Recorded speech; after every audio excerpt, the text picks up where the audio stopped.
దానం నాగేందర్ రాలే ఏమైనా ఇప్పుడు వాళ్ళ ఖాళీ జాగా అనుకొని మేము 32 కుటుంబాలు ఉన్నాయి. ఆ ఇండ్లను ఇస్తారా సత్తారా అని మమ్మల్ని బెదిరిస్తారు 2 సంవత్సరాల నుండి.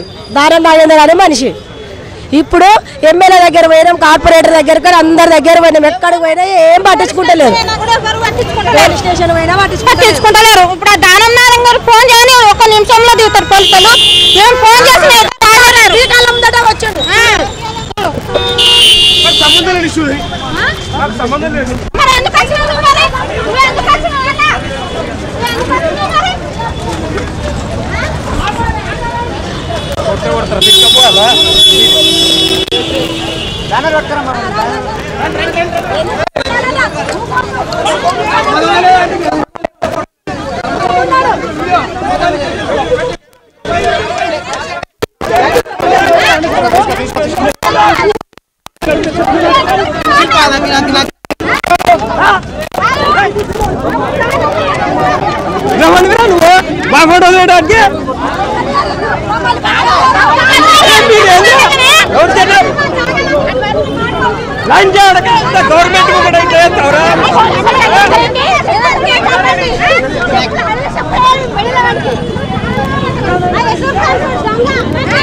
ఇప్పుడు వచ్చిన ఆయన దానం నాగేందర్ మనిషి.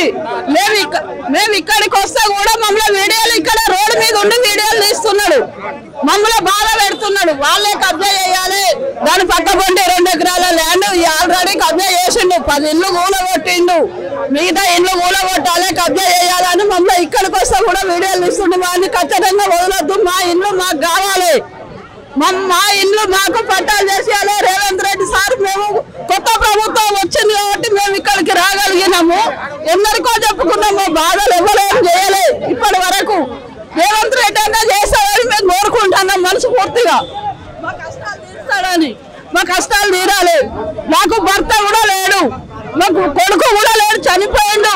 2 చిన్న పిల్లలు, 2 అత్త కోడళ్ళని కూలి వేసుకొని ఒక 30-50 గజాలు కొనుక్కొని రేకులు వేసుకున్నాం. ఆ రేకులు కూడా లేపేస్తామంటే మేము ఎక్కడ వెళ్ళి బతకాలి, మేము ఏం చేసుకొని తినాలి? మాకు ఏది లేదు, ఊళ్ళో భూమి లేదు. చర్యలు తీసుకున్నాం, ఎవరు తీసుకోవాలి?